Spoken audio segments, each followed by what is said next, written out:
Did you know that the CDC Salmonella homepage, which was last updated February 23rd, 2021, says that approximately 1.35 million people get sick from salmonella every year, and that's just in the United States alone. And one way to get sick from salmonella is by eating raw cookie dough. I understand how tempting it can be to sneak a bite of raw cookie dough because I myself am a cookie dough lover.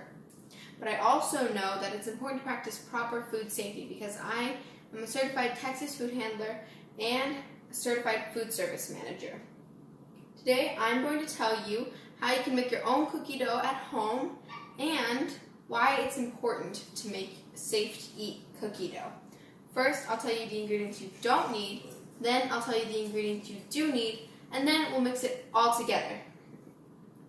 The first thing we're going to do is get our ingredients together. Before I tell you what we do need, let me tell you about what we don't need. We won't need any leaveners or eggs in our cookie dough. We don't need ingredients like baking soda and baking powder because we're not going to bake the cookies, so we don't need them to rise in the oven. And we will not be using eggs because we're not going to cook the eggs.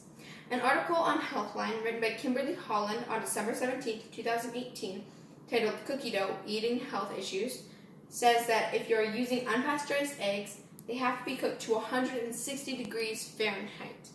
That would melt our cookies, so we do not want to do that, and we are not going to be adding eggs. Now it's time to make the cookie dough. First, always remember to wash your hands before you get started baking. Then I'm going to pour all of my ingredients into this bowl I have here. I'm using my own recipe from my YouTube channel. I have 1 tablespoon of granulated sugar, 3 tablespoons of brown sugar, a 1/4 teaspoon of vanilla extract, 1/2 tablespoon of milk, 1/4 cup of salted, a 1/4 cup of salted butter softened,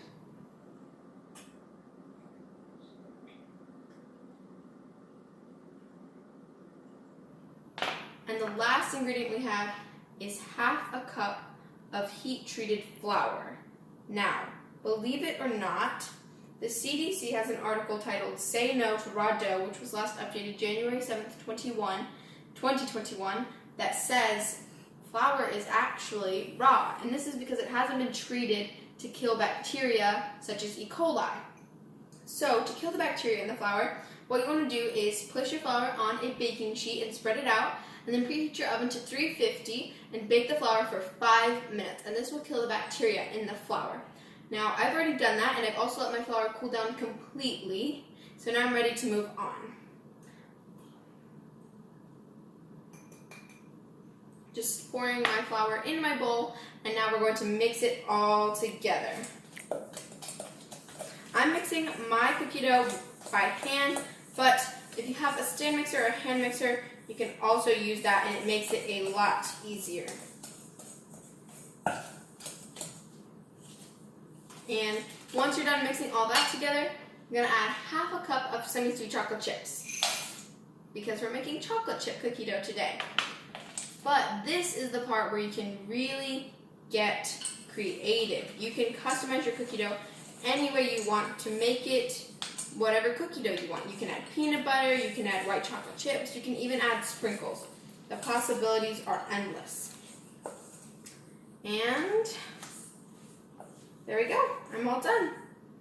Once you're done making the cookie dough, then you can have guilt-free cookie dough anytime you want. Let me just see, I'm gonna try some.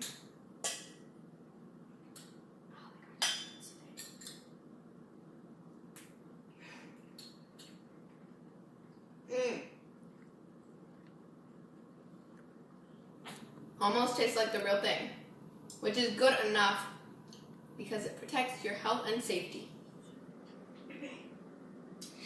It's a little bit of extra work, but I think it is definitely worth it to make edible cookie dough. I hope this will help you in the future the next time you get a cookie dough craving. In conclusion, I told you ingredients you don't need when you make edible cookie dough, the ingredients you do need, and why it's important to make safe-to-eat cookie dough at home. But if you're feeling lazy, you can always just go to the store and buy a package of Pillsbury safe-to-eat cookie dough. Thank you.